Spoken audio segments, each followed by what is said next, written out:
তো সুপ্রিয় শিক্ষার্থীরা ও স্নেহের ছাত্রছাত্রীরা, আজকে এই ভিডিওতে সেট নাম্বার 4-এর যে এমসিকিউ এসএকিউগুলি রয়েছে সেগুলি সম্বন্ধে আলোচনা করব। ভিডিওটি না কেটে সম্পূর্ণ দেখলে বুঝতে পারবে কিভাবে বলা হচ্ছে।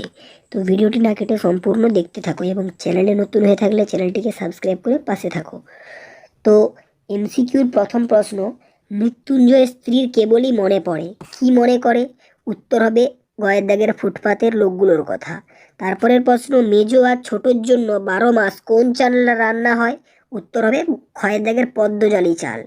তারপরের প্রশ্ন, কি উৎসবকে বড় উতলা করে? উত্তর হবে ঘয়ের দাগের ফুটন্ত ভাতের গন্ধ। তারপরের প্রশ্ন, ভারতবর্ষ ছোট গল্পে জেহাদ ঘোষণা করেছিল কি? কয়ের দাগের মোল্লা সাহেব। তারপরের প্রশ্ন, কি থুত্তুরে ভিকড়ি বুড়ির গায়ে জড়ানো ছিল কি?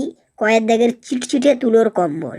তারপরের প্রশ্ন, নিহত ভাইয়ের শবদেহ দেখে কবির মনে কি জাগে? উত্তর হবে গয়ের দাগের ক্রোধ। তারপরের প্রশ্ন, রক্তের অক্ষরে দেখিলাম, কবি কি দেখলেন? উত্তর হবে ঘয়ের দাগের আপনার রূপ। নদীর জল পাপড়ির মতো লাল, কোন পাপড়ির? মচকা ফুলের, গোলাপ ফুলের, জবা ফুলের, মোরগ ফুলের। উত্তর হবে কয়ের দাগের মচকা ফুলের। তারপরের প্রশ্ন, মহুয়ার দেশ কবিতাটি কোন কাব্যগ্রন্থ থেকে নেওয়া হয়েছে? খোলা চিঠি, নানা কথা, কয়েকটি কবিতা, তিন পুরুষ। উত্তর হবে কয়েকটি কবিতা, মানে গয়ের দাগের উত্তরটা। তারপরের প্রশ্ন, হ্যাঁ বল্লভ ভাই বলে গেছেন কি? কয়ের দাগের বাঙালিরা আড্ডাবাজ, খয়ের দাগের বাঙালিরা সংস্কৃতি মনস্ক, বাঙালিরা উদার। এটা হচ্ছে ঘয়ের দাগের বাঙালিরা কাঁদুনে জাত। তারপরের প্রশ্ন অথবা আছে, মানে 11 প্রশ্ন, আর একদিন তাকে দেখে মনে হয়েছিল কি? উত্তর হবে গয়ের দাগের ভোরের আলোর চেয়েও সুন্দর। তারপরের প্রশ্ন কি আছে? 12, কাল্পনিক যুদ্ধের মৃত্যুতে নাট্যকার বলেছেন কি? কয়ের দাগের স্থেটিক মরা। তারপরের প্রশ্ন, তাও আর বছর কয়েক পর মানাবে না আমাকে, কোন চরিত্রের ভূমিকায় তাকে মানাবে না? উত্তর হবে খয়ের দাগের দিলদারের। তারপরের প্রশ্ন, বিভাব কি ধরনের নাটক? বিভাব হচ্ছে একটি একাঙ্ক নাটক।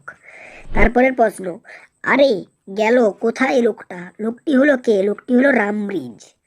তারপরের প্রশ্ন, সেখানে কি সবাই প্রাসাদেই থাকতো? কোন জায়গার কথা বলা হয়েছে? উত্তর হবে ঘয়ের দাগের বাইজেন্টিয়ামের। হাসান আবদালের বর্তমান নাম সবাই জানে, খয়ের দাগের পাঞ্জা সাহেব।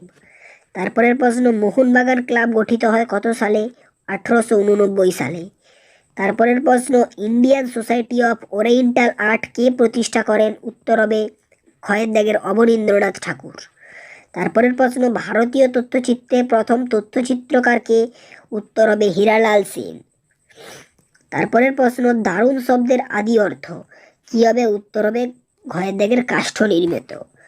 তারপরে কি আছে? পারল তত্ত্বের প্রবক্তা হলেন কে? উত্তর হবে গয়ের দাগের ফেরদিনান্দ শ্বশুর।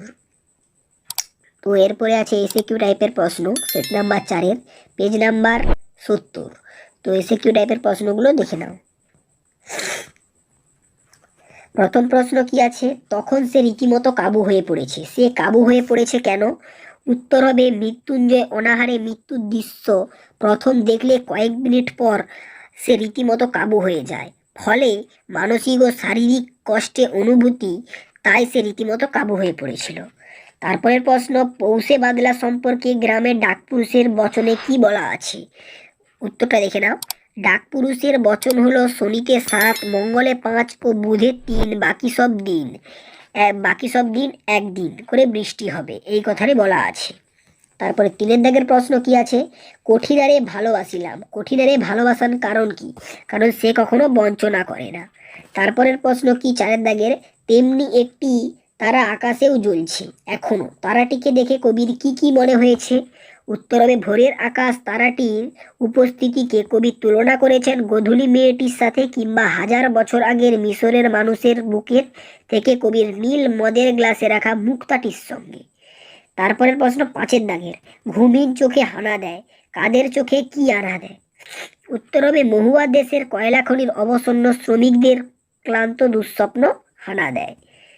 তারপরে প্রশ্ন 6-এর দাগের, সবুজের অনটন ঘটে, কিভাবে সবুজের অনটন ঘটে? উত্তর লিখবে নগরায়নের ফলে। তারপরে 7-এর দাগের, এই রে পুলিশ আসছে লাগলো ঝঞ্ঝাট, এই রে পুলিশ আসছে লাগলো ঝঞ্ঝাট, পুলিশ আসছিল কেন? উত্তরবে শোভাযাত্রীরা মিছিল করে আসছিল, তাদের বক্তব্য ছিল চাল চাই কাপড় চাই, এই কারণেই পুলিশ তাদের দিকে আসছিল। তারপর 8 দাগের এমনি এলাম, একেবারে এমনি নয়, কে কোথায় এসেছিলেন? উত্তর হবে যারা বলে, যারা সরি এই প্রশ্নটা আরেকটা প্রশ্নের অথবা একটা প্রশ্ন আছে যে সেই রাত্রে জীবনে প্রথম মোক্ষম বুঝলুম, বক্তা কি বুঝেছিলেন? উত্তর হবে যারা বলেন আট্টাভুনা একটি পবিত্র শিল্প, তারা সব গাধা গাধা, এটিই বলেছিলেন।